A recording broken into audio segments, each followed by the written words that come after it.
हमने कई बार टेट निकाला है अच्छे नंबरों से, आपका भी निकलवाएंगे अच्छे नंबरों से। इसकी पूरी जिम्मेदारी है। हम आपको अपने नोट्स से पढ़ाएंगे। मेरे यूपी टेट में 126 नंबर हैं। आपको मैं अंत में दिखाऊंगा अभी अपना स्कोर।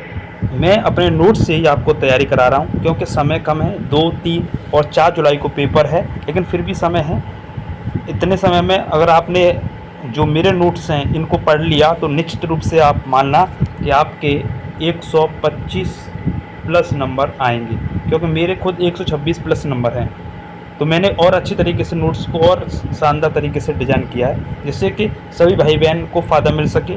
डीएलएड, बीएड, बीटीसी वाले जो भाई बहन पुराने हैं, जिनका टेट नहीं निकल रहा है, या जो नए हैं जो पहली बार देने जा रहे हैं, या जिनका अपीयरिंग है, वो सभी टेट निकालें। इस उद्देश्य से मैं वीडियो बना रहा हूँ। तो जो भी देख रहे हैं चैनल को जरूर सब्सक्राइब कर लें, जिससे कि आपको हर वीडियो मिले। तो मुझे आशा आपने चैनल को सब्सक्राइब और सभी मित्रों को शेयर कर दिया होगा। तो इससे पहले मैं आपको बताऊं, मैंने सीडीपी की क्लास डाल दी है, पहली क्लास कल रात को ही। आपने नहीं देखी हो तो इस वीडियो को समाप्त होने के बाद देख लेना, उसका लिंक डिस्क्रिप्शन बॉक्स में मिल जाएगा। तो अब संस्कृत की क्लास है, सभी को शेयर करना। जितना शेयर करोगे मुझे और अच्छा आपको पढ़ाने के लिए मिलेगा, कि आपके लिए और अच्छा हर सब्जेक्ट आपको पढ़ाऊँ। फिर मैं आपके लिए ईवीएस और हिंदी और गणित, बाकी सामाजिक विज्ञान, विज्ञान के भी नोट्स अपने से कराऊँ मैं। ठीक है, आपको बस इन नोट्स को पढ़ने के बाद कुछ नहीं पढ़ना है, बस प्रीवियस ईयर्स पेपर को देखना है, जो कि इसी चैनल पर हैं। इस चैनल पर मैंने सॉल्यूशन कर दिया है, उनको देख लेना, बस तुम्हारा काम हो जाएगा। चलिए, तो सबसे पहले यहाँ संस्कृत की पहली क्लास है। तो यहाँ पर हम बात कर रहे हैं संस्कृत के बारे में। तो संस्कृत शब्द जो है देखेंगे तो यहाँ जो बनता है संस्कृत सम उपसर्ग से, क्रय प्रत्यय और माफ़ कीजिए सम उपसर्ग, क्रय धातु और कित्य प्रत्यय से संस्कृत शब्द जो है बनता है। तो लिख लेना। तो पूछेगा संस्कृत शब्द किससे बनता है, कौन सा उपसर्ग है संस्कृत में, सम। धातु पूछ लेगा कौन सी है, क्रय। प्रत्यय कौन सा होता है, कृत होता है। ठीक है, इसके बाद संस्कृत शब्द का अर्थ क्या होता है, तो नीचे लिखा हुआ है यहाँ पर। इसका अर्थ क्या है, शुद्ध और परमार्जित भाषा। संस्कृत का अर्थ होता है शुद्ध एवं परमार्जित भाषा। इसके बाद आगे बात करेंगे। संस्कृत साहित्य को हमने 2 भागों में बांटा है, एक तो वैदिक साहित्य, एक लौकिक साहित्य। ठीक है, तो मैं आपको पहले समझाऊंगा, उसको आपको सुनना है, उसके बाद वीडियो को रोक के फिर लिखना है। ठीक है, फिर नीचे आएंगे तो यहाँ संस्कृत साहित्य के बारे में बात की है। तो लौकिक साहित्य और वैदिक साहित्य और लौकिक साहित्य। वैदिक साहित्य के 2 पार्ट हैं, यहाँ साहित्य व्याकरण है और इसमें भी जो है साहित्य और व्याकरण है। फिर यहाँ आगे बात करेंगे यहाँ पर। तो हम पहले वैदिक साहित्य के बारे में बात करेंगे। तो वैदिक साहित्य में हम वेद पढ़ते हैं। वेद की संख्या होती है 4। सबसे पहले ऋग्वेद आता है, जिससे प्राचीन वेद कहते हैं, और इसमें गायत्री मंत्र है। किस वेद में, ऋग्वेद में सबसे प्राचीन वेद है और इसमें गायत्री मंत्र है। यजुर्वेद दूसरा वेद, यहाँ इसमें अभिनय है, यज्ञ वगैरह करना। सामवेद, इसमें स्वर गान यानी इसे संगीत वेद भी कहते हैं। चौथा अथर्ववेद, ये रस, औषधि, कृषि, जादू टोना, वैज्ञानिक तकनीक आदि का वेद है। तो ये आता है वैदिक साहित्य में। ठीक है, अच्छा, इसके बाद आगे की बात करेंगे। तो वैदिक साहित्य के अन्य भाग भी होते हैं, ब्राह्मण, आरण्यक और उपनिषद। उपनिषद की संख्या होती है 108। गुरु के समीप ज्ञान प्राप्त करना उपनिषद कहलाता है। ठीक है, और सत्यमेव जयते जो उपनिषद है ना, वो मुंडोक उपनिषद से लिया गया है, ये भी आप ध्यान रखना। नेक्स्ट आगे चलते हैं फिर लौकिक साहित्य की तरफ। तो यहाँ पर हर बात आपके लिए इम्पोर्टेंट है, इसीलिए आपके लिए बड़ी तरीके से नोट्स डिजाइन किए गए, एकदम HD क्वालिटी में, बिल्कुल फ्री हैं। आपको मैं बताऊं, एकदम 1 रुपये नहीं देना है, बस आपको पढ़ना है। अगला यहाँ पर लौकिक साहित्य, इसमें महाकाव्य पढ़ते हैं हम। तो यहाँ पर रामायण आता है और महाभारत। तो यहाँ तुलना भी की गई है, तो जिससे आपको बहुत ही अच्छे से समझ में आई। तो सबसे पहले यहाँ पर रचयिता की बात करेंगे। माफ़ कीजिए, रामायण जिसको आदिकाल कहते हैं, इसके जो रचयिता थे वाल्मीकि, इनको आदि कवि कहते हैं। ठीक है, और महाभारत इसको दोबारा बताऊँ, बाद में बताऊँगा। तो पहले रामायण के बताऊँ। तो रामायण के रचयिता वाल्मीकि, जिसे आदि कवि कहते हैं। रामायण में श्लोक की बात करें तो 24,000 श्लोक हैं। इसका संस्कृत में नाम, यानी संस्कृत में जो इसे जो बोलते हैं वो बोलते हैं चतुर्विंशति सहस्री संहिता। ठीक है, चतुर्विंशति सहस्त्री संहिता, किसको? रामायण को, ध्यान रखना है आगे। और यहाँ पर बात करें तो रामायण में करुण रस है, और रामायण में जो चैप्टर होते हैं उन्हें कांड बोलते हैं, तो 7 कांड है। तो रामायण के बारे में समझ में आ गया। रामायण को आदिकाल कहते हैं। वाल्मीकि ने इसकी रचना की। 24,000 सूत्र, जिसे चतुर्विंशति सहस्री संहिता, करुण रस और 7 कांड। इसके बाद बात करेंगे राइट हैंड की तरफ आता है महाभारत। इसे विशाल ग्रंथ कहते हैं, बड़ा महाकाव्य। इसके रचयिता थे कृष्ण द्वैपायन वेद व्यास। इसमें 1 लाख श्लोक हैं।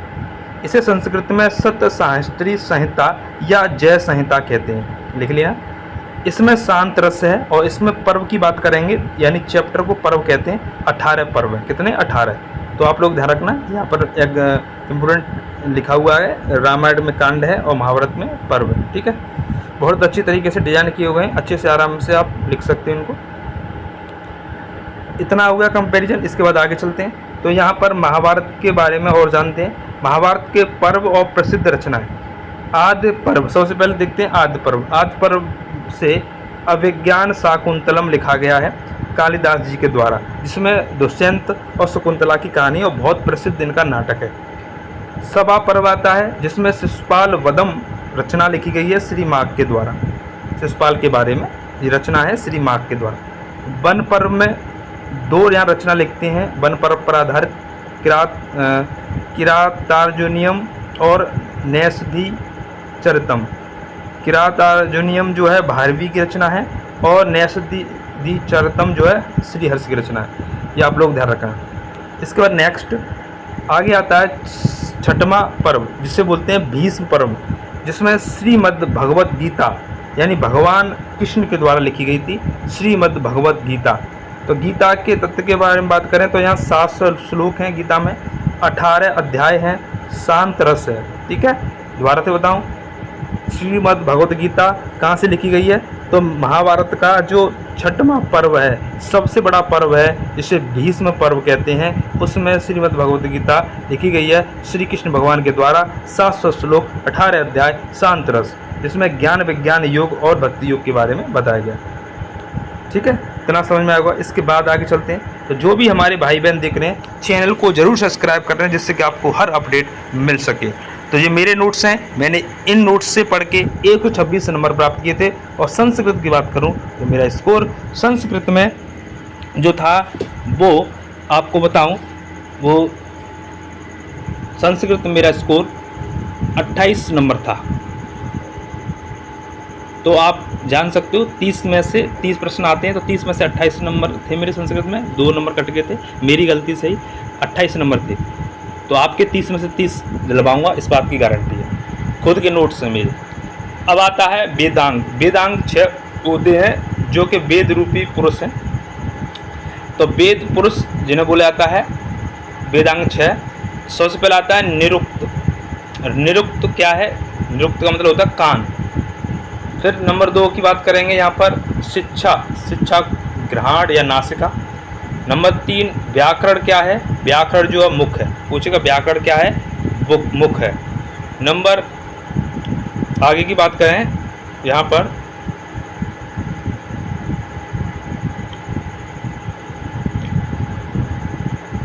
नंबर 4 पर ज्योतिषी, यानी जैसे नैन बोलते हैं, छंद को पैर कहते हैं और कल्प को हाथ कहते हैं। ठीक है, तो ध्यान रखना, निरुक्ति कान, शिक्षा घ्राण नासिका, व्याकरण मुख, ज्योतिषी नयन, छंद पैर और कल्प हाथ। इस तरह से आप लोगों को ध्यान रखना है। आगे चलते हैं।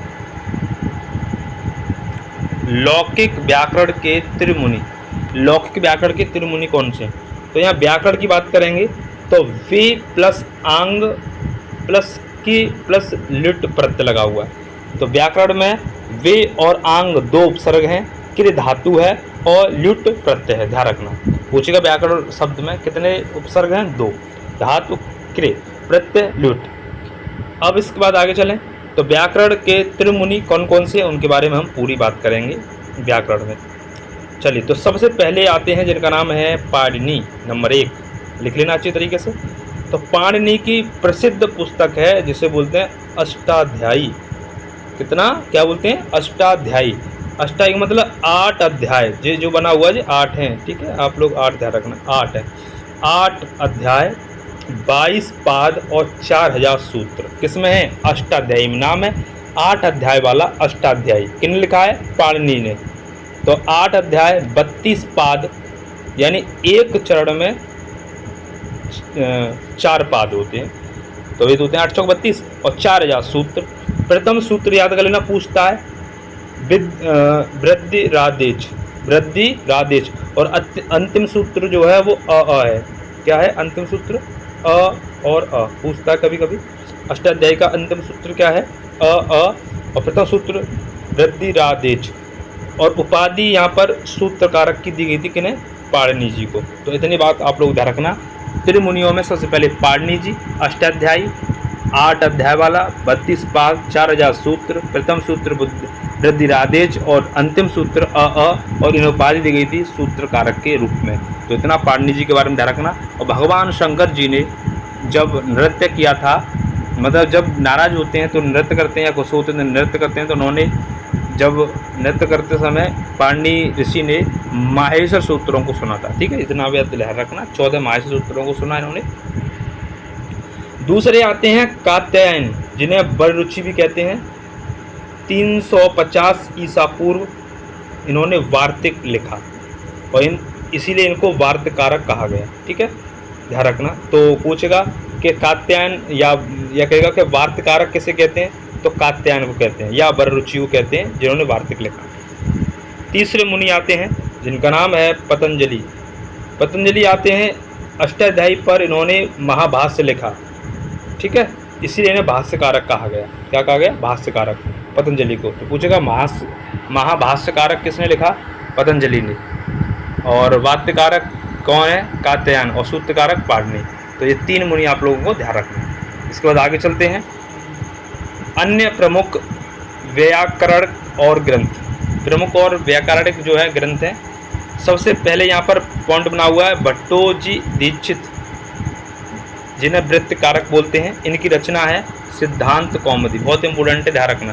पूछेगा कि सिद्धांत कौमुदी जो व्याकरण का ग्रंथ है, इसके रचयिता कौन है, भट्टोजी दीक्षित, जिन्हें वृत्तिकारक भी कहते हैं। इनके शिष्य हुए नीचे, जिन्हें बोला गया वरदराचार्य, ठीक है, वरदराचार्य इनको कहा गया। इन्होंने लिखा था लघु सिद्धांत कौमुदी, ठीक है, वरदराचार्य जी को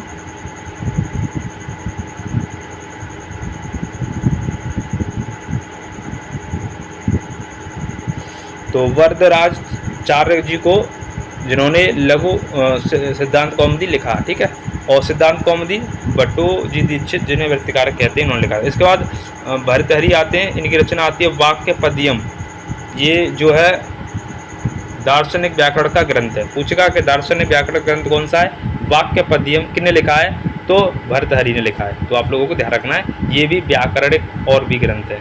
तो 3 बता दिए, सिद्धांत कौमुदी, भट्टोजी दीक्षित वृत्तिकारक, लघु सिद्धांत कौमुदी वरदराचार्य, और दार्शनिक व्याकरण ग्रंथ वाक्य पद्यम भर्तृहरि।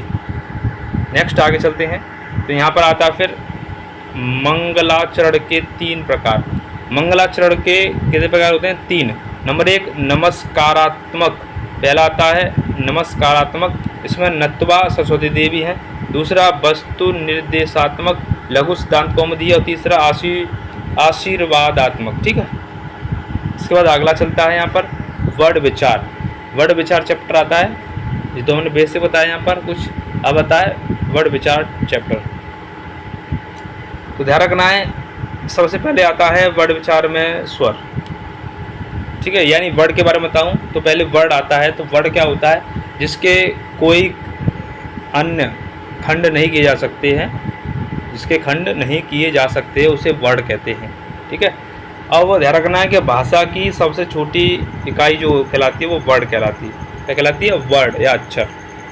आगे बात करें तो यहाँ पर स्वरों की संख्या बात करेंगे। वर्ड दो प्रकार के होते हैं, एक तो स्वर होते हैं जिसे संस्कृत में अच कहते हैं, और दूसरे होते हैं व्यंजन जिन्हें संस्कृत में हल कहते हैं। तो यहाँ पर वर्ड में दो प्रकार हो गए, स्वर व्यंजन। तो सबसे पहले आपको स्वर बताएंगे अच। तो अच की संख्या होती है 9। कितनी होती है? 9।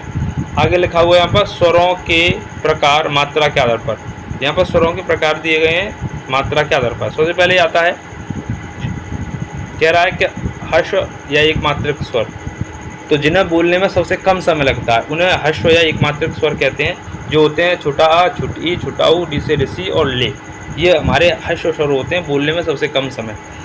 दूसरा आता है दीर्घ या द्विमात्रिक स्वर, जिन्हें बोलने में दोगुना समय लगता है। बड़ा आ, बड़ी ई, बड़ा ऊ, ए से ऋषि, ए से एडी, ए से ऐनक, ओ से उकली, औ से औरत। प्लित स्वर त्रिमात्रिक, इसमें सर्वाधिक समय लगता है, उसे बोलते हैं त्रिमात्रिक स्वर। जैसे ओम, राम, ऐसे करके बना दिया। तो आप लोगों को ध्यान रखना, ठीक है। आगे जो भी देख रहा है चैनल को जरूर सब्सक्राइब करें। बहुत ही अच्छी तरीके से नोट्स डिजाइन किए गए आपके लिए। आगे कह रहा है बाह्य प्रत्यय के आधार पर 3 विभाजन। अब बाह्य प्रत्यय पढ़ेंगे हम। बाह्य प्रत्यय के आधार पर 3 विभाजन है। सबसे पहले आता है उदात्त, जिसे ऊंचे बोलते हैं, अनुदात्त नीचई, और स्वरित समाराह। स्वरित समाराह। तो बाह्य प्रत्यय के आधार पर विभाजन कितने हैं? 3। उदात्त ऊंचई, अनुदात्त नीचई और स्वरित यानी समाराह। इसके बाद आगे चलते हैं। यहाँ कह रहा है स्वरों के प्रकार संख्या पर आधारित। छोटा आ, छोटी, छोटा ऊ, बड़ा ऊ, इसके 18 प्रकार हैं। ली के 12, ए, आई, ओ, औ के 12। बाकी और यहाँ पर लिखा हुआ है। बात करेंगे मूल स्वर की, जिनसे और कोई नहीं बन सकता है। तो छोटा आ, छोटी ई, छोटा ऊ, ली से ऋषि और ली से ली, यहाँ 5 होते हैं। संयुक्त स्वर होते हैं ए, आई, ओ, औ, 4 होते हैं, ध्यान रखना, ठीक है। तो यहाँ पॉइंट बने हुए हैं, ध्यान रखना। ली का दीर्घ नहीं होता है, ए, आई, ओ, औ का ह्रस्व नहीं होता है, पॉइंट ध्यान रखना। और तीसरा री और ली सवर्णी हैं और कुल भेद होते हैं इनके 30। तो आप लोगों को इतना ध्यान में रखना है। समझ में आ गया? इनके भेद भी समझ में आ गया, पूछता है। तो किन किन के भेद 18 हैं? छोटा आ, छोटी ई, छोटा ऊ, डी से ऋषि के 18 भेद हैं। ह्रस्व, दीर्घ, प्लुत, ध्यान रखना। और ली के जहाँ पर 12 भेद हैं। ए, आई, ओ, औ, इसके 12 भेद हैं। और ले का दीर्घ नहीं होता। पूछेगा किसका दीर्घ नहीं होता है? तो ले का दीर्घ नहीं होता है। ए, आई, ओ, औ का ह्रस्व नहीं होता है, ठीक है। और रे और ली सवर्णी हैं, तो ये क्या होते हैं? सवर्णी एक दूसरे के तो जुड़ जाते हैं।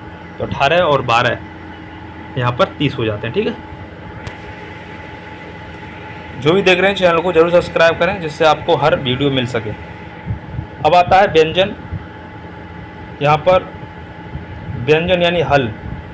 तो यहाँ हल की बात करेंगे तो यहाँ स्पर्श व्यंजन, अंतस्थ व्यंजन, ऊष्म व्यंजन। स्पर्श व्यंजन जिनकी संख्या 25 होती है। ये भी पेपर में आता है कि स्पर्श व्यंजनों की संख्या कितनी होती है? तो 25 होती है। क से लेके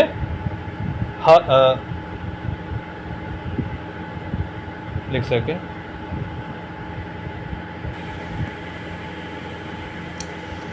तो यहाँ पर स्पर्श व्यंजन पढ़ते हैं पहले। तो इनकी जो संख्या होती है वो 25 होती है। कहाँ से कहाँ तक? क से लेके ह से हल तक 25 संख्या होती है। इसका सूत्र याद रखना। सूत्र है कादयो मावसाना स्पर्शा। दोबारा बता रहा हूँ, कादयो मावसाना स्पर्शा। तो स्पर्श व्यंजन पूछे कितने होते हैं? 25, क्योंकि 5 वर्ग हैं। क वर्ग, च वर्ग, और उसके बाद ट वर्ग, त वर्ग और प वर्ग। इसके बाद ध्यान रखेंगे आगे क वर्ग से म तक, इन्हें उदित वर्ण भी कहते हैं। पूछेगा उदित वर्ण किसे कहते हैं? तो क से लेके म तक के, यानी स्पर्श व्यंजन को। इसका फॉर्मूला सूत्र होता है कदयो मावसाना स्पर्शा, 25 संख्या होती है। इसके बाद नंबर 2 पैदा अंतस्थ व्यंजन, जो यड़ प्रत्याहार में आता है, संख्या 4 होती है। इसका सूत्र होता है यड़ो अंतस्थता, ठीक है। यड़ो अंतस्था, ठीक है। तो ये होते हैं 4, य व र ल, य व र ल, ठीक है। ल का ई ओ री ली हो जाना ही संप्रसारण है। ठीक है, ध्यान रखना। आगे ऊष्म जो कि सल प्रत्याहार में आते हैं, बाद में आते हैं, और इन्हें बोलने, इन्हें जो है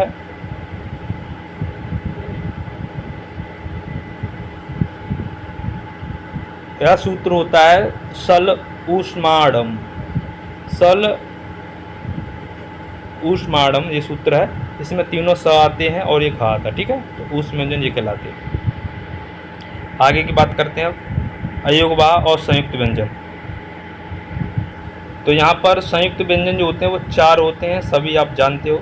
छ से क्षत्रिय, आधा क षटकोण और अ से मिलकर बनाए, त्र से त्रिशूल, आधा त र और अ से बनाए, ग से ज्ञानी, आधा ज चूलकियाँ और छोटा से बना है। इसके बाद स्र से श्रवण रह गया, ये लिख लेना। स से श्रवण जो बनता है आधा स र और अ से मिलकर बना। ठीक है, इसके बाद नेक्स्ट की बात करेंगे अयोगवाह। इनकी संख्या कितनी होती है? 4, जिनका योग वर्णमाला में नहीं किंतु प्रयोग होते हैं। अयोगवाह में ध्यान रखना है, सबसे पहले आता है अनुस्वार। तो अनुस्वार में क्या आता है? ऊपर बिंदी आती है, ध्यान रखना। विसर्ग में 2 बिंदी आती है। जीवामूल्यम में इस तरह से ध्यान रखना, क ख का ये हो जाता है, ये क्या है? अयोगवाह। इसके बाद यहाँ लास्ट में दिया गया है उपद मानीय, इसमें प फ का प फ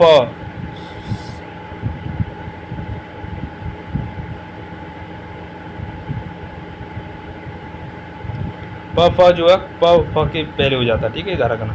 तो कुल मिलाकर के 4 अयोगवाह होते हैं। संख्या आपसे पूछेगा विशेष करके। अयोगवाह की संख्या कितनी होती है? 4। अनुस्वार, विसर्ग, जीवामूली और उपदमानी। उपदमानी, ठीक है, ध्यान रखना इस बात को। इसके बाद आगे चलते हैं।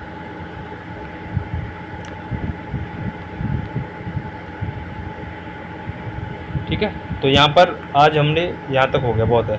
तो आज हम क्लास यहीं तक रखते हैं। अपने नोट्स से आपको क्लास पढ़ाया मैंने, आपको कैसा लगा कमेंट करें। किसी प्रकार की समस्या है तो भी कमेंट करें।